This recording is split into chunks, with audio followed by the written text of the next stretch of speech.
Well, this morning we are in Mark chapter 9, and we are going to be looking at Mark chapter 9, verse 14.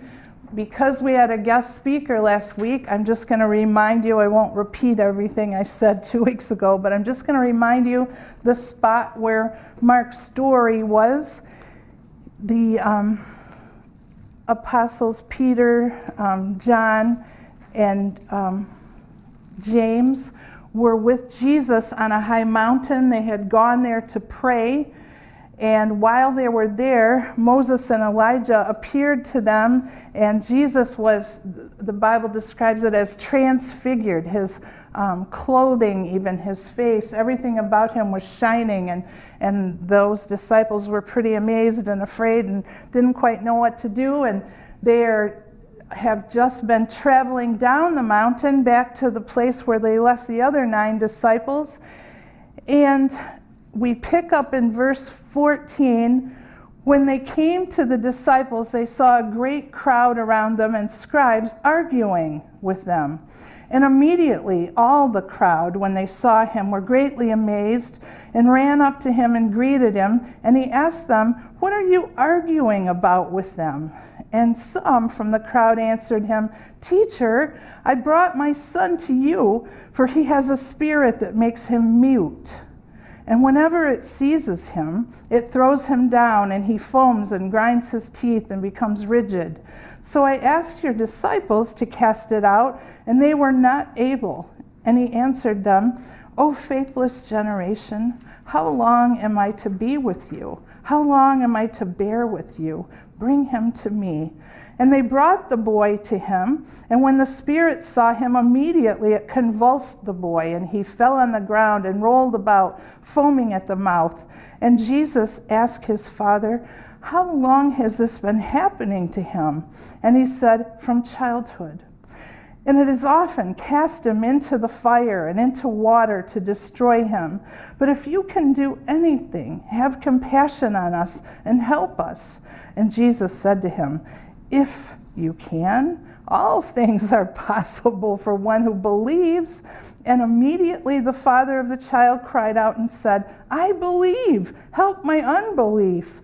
And when Jesus saw that a crowd came running together, he rebuked the unclean spirit, saying to it, "You mute and deaf spirit, I command you, come out of him and never enter him again." And after crying out and convulsing him terribly, it came out, and the boy was like a corpse, so that most of them said, "He is dead." But Jesus took him by the hand and lifted him up, and he arose. And when he had entered the house, his disciples asked him privately, "Why could we not cast it out?"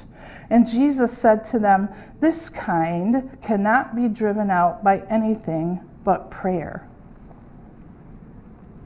Now immediately it comes to my mind, don't they always pray when they try to make a mute spirit come out of a child? Wouldn't you be praying?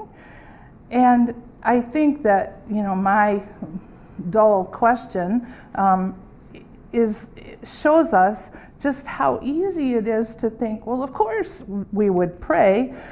Some over the years even added there by prayer and fasting because they were just so sure it must be that. Lots of people do find that their prayers are more powerful after a time of fasting. But then when they found really, really old manuscripts from farther back, they realized that wasn't in them. Nothing wrong with fasting at all, but we don't want to focus it on that the disciples were praying but hadn't been fasting enough, and that was the problem, because if we do that, we're going to get the wrong direction from this passage. So what Jesus said is, when you have an evil spirit like this, and we're not just exactly sure what that means. I can't really find a category of, Mach 10 evil spirit. I don't know what it was, but he said in this case, this comes out by prayer. And so my direction this morning is that Jesus promised in John 10:10, he said, "The thief," that means the devil, "comes only to steal and kill and destroy. I came that they may have life and have it abundantly. And we have an example here of the devil's work.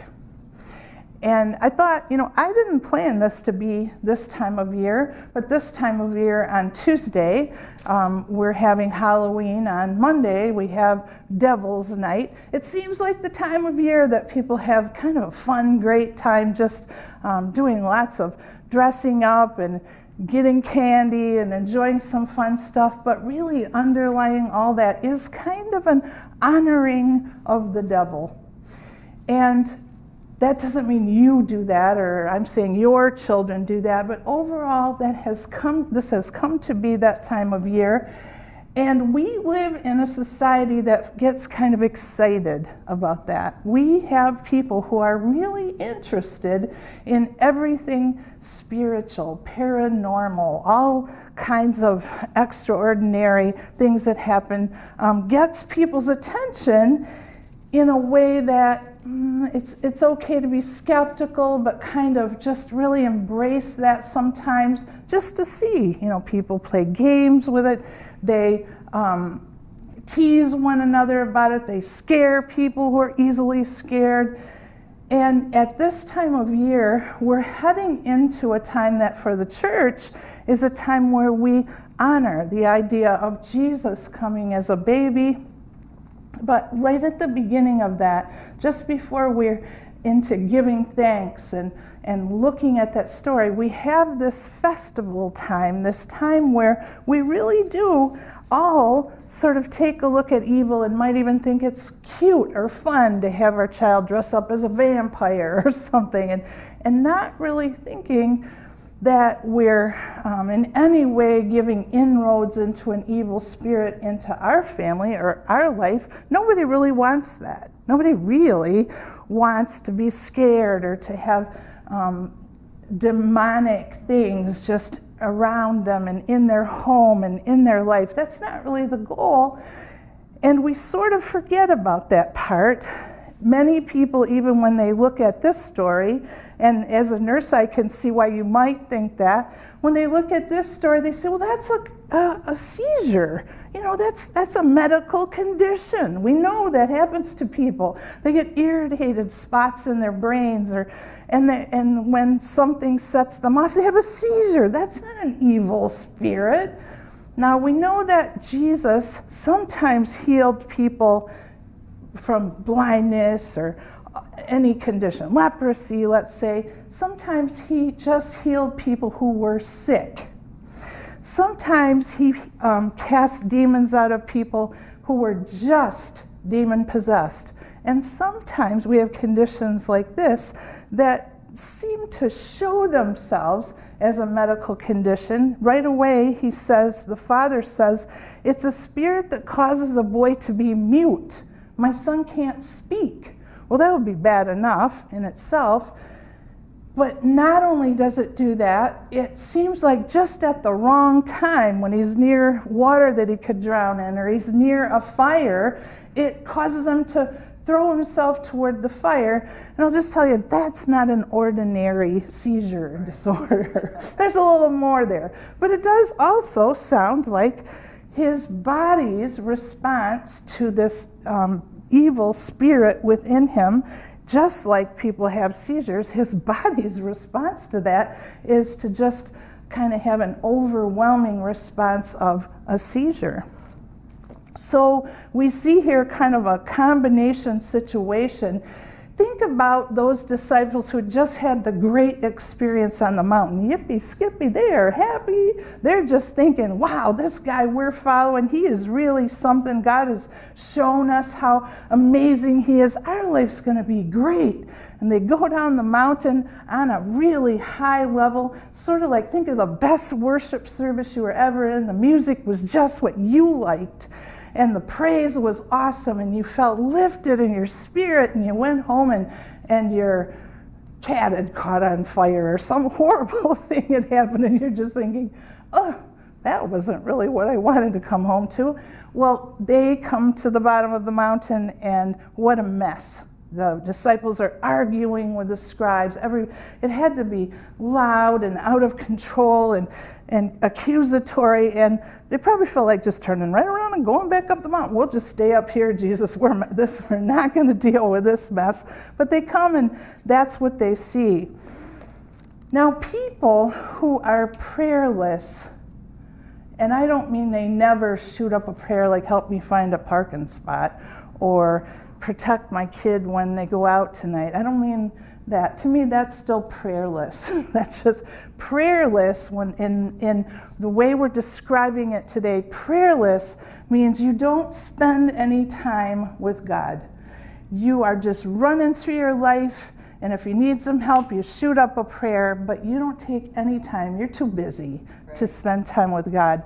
Or prayer is boring and it makes you fall asleep. Or prayer is just unnecessary. It's something you do in church. I call that prayerless. Okay, so that's my definition. You can argue, but that's what I'm saying. If you are in that state, people who are prayerless are powerless. And so they hit a hard spot like this, and one of the things they do is argue, bicker, complain, just try to bully themselves through it. And people who are prayerless often are the last to see it and are accusatory of God and say, I prayed, what was the problem? Why, Jesus, couldn't we have done this? Remember, earlier in the book of Mark in chapter 6, Jesus gave them authority to cast out evil spirits, and his disciples went out and did that. They went out into the surrounding towns and cast out spirits, and they were successful, and it worked. But don't you think that the first time Jesus is going to send out these newbie disciples that he would say, okay, here's the deal, guys, we got to pray before you go out, because otherwise you're not going to be very successful. And he coached them through that and taught them how to pray. He modeled prayer. They were really good at falling asleep while Jesus was praying, but they saw him get up early in the morning and pray. They saw him spend time in desolate places. When the ministry burden was huge, Jesus was one to kind of recoup his strength and his connection with the Father. So they knew that, but what I think happened here is Jesus was up on the mountain with the special disciples, and the other guys were just kind of goofing up. I don't know this for sure, but I don't think they were praying, because Jesus said this kind of evil spirit only comes out through prayer. And we, as the church, know that there are people we've described today, even in our prayer requests, that we know people who are not showing us a seizure or muteness, but they're people who the devil has taken control of their lives. Maybe not in a demon possession way, but certainly in an influencing way. And the devil does seize people who are unsuspecting. The reason I brought up the Halloween thing is that sometimes we actually do things that open ourselves up to demonic influence in our lives. Sometimes we have children who do that. We don't even realize it. It's through some video game or some activity at a party they were at, or music. There are lots of ways, and I'm not saying all music or all video games are demonic. That's not what I'm saying. But there are lots of ways, if the devil wants to influence your kid or you, that the devil can. And we see a pattern in this child's response to this demon. The demon takes control of the child. Well, the devil does things to take control of people's minds who are open to allow him to do that. He causes them to do wrong things. And that's not that the people don't have responsibility for committing the deed, but he's the one who it's his job to say that would be fun, that would be great, that's what you ought to do. He throws down, he tears down, just as that boy was thrown down by the demon. He tears down things that are good in our lives. And Jesus says that he came that we would have life. That John 10:10 scripture says, He recognizes that the devil is here, and he came to destroy the works of the devil. He came to reverse all of the things that sin has brought into our world. And it's important that we recognize that. And I think it actually helps me when I don't feel like praying to realize the alternative if I don't pray is it's like I'm giving the game up to the devil. Because if we don't pray, those things are never going to be taken care of in our home, in our community, in our church. We have no power over the devil when we are prayerless. And it is arrogant and stupid to think otherwise, to think I'm saved, I can just do whatever I want, not spend time with God and go out there and cast a demon out. Forget it.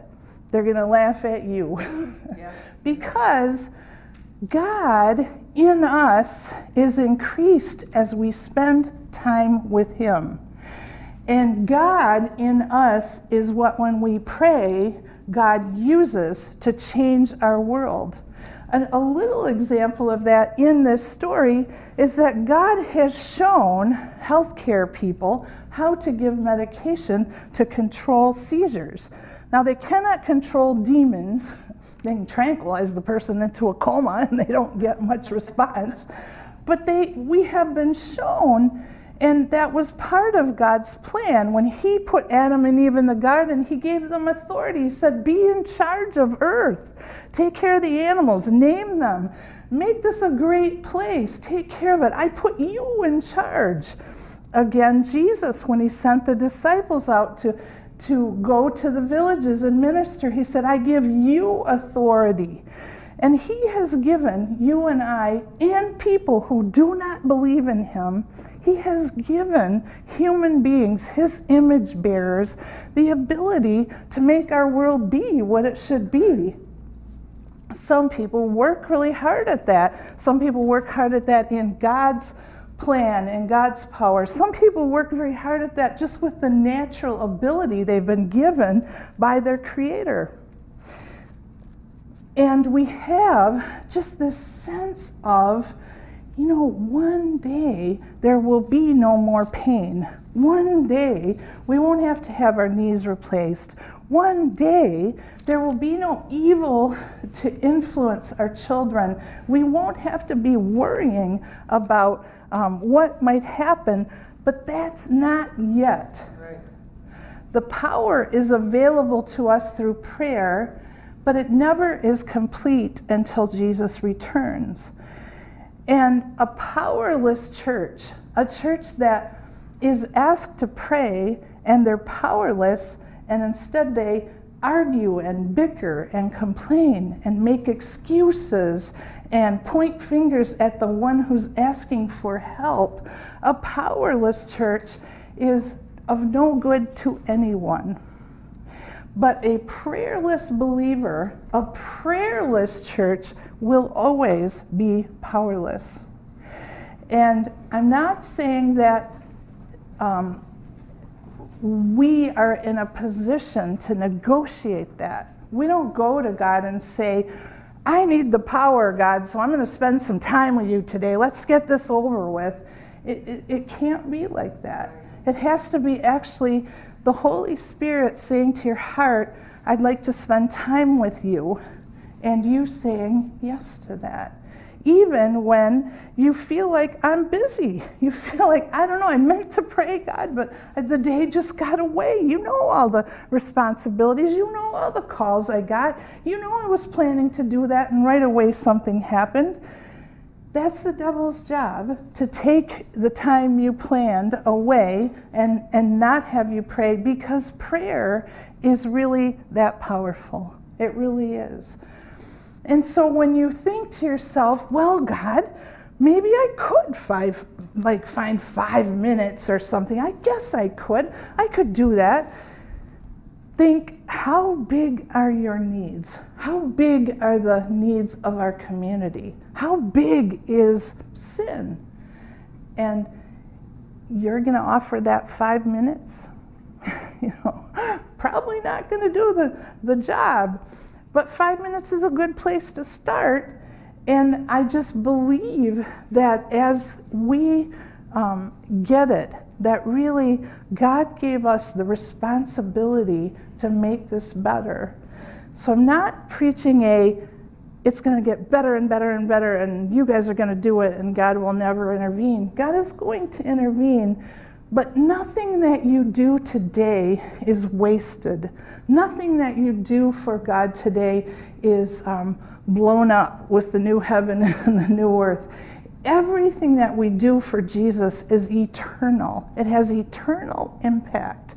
It's throwing into the future what you have right now. It's almost like super ability to invest. You know, people say that about take a little bit of money when you're young and invest it and just leave it in the bank and it'll grow. Well, it's like that, on steroids. When you do something for God, when you spend time with Him, not because God needs you to do stuff, but because that's how God gets in you. That's how God gets big in you. That's how God gets powerful in you. That's how you are able to actually be effective as you minister to people, is by giving God time in prayer. And people would rather hear, go to this meeting 700 miles away and stand in line, and when you get there, someone's going to bless you and you'll have it. We do stuff like that.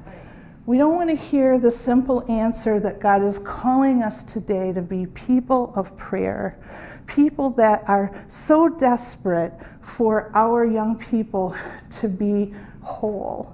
People who are so desperate that people know the answer, that Jesus is the answer, that we're willing to pull over to the side of the road and just stop and pray and say, God, I didn't take time to pray this morning. I'm not going to continue my day until I honor you, till I spend time with you, not just on Sunday morning, not just on Wednesday morning, but every day.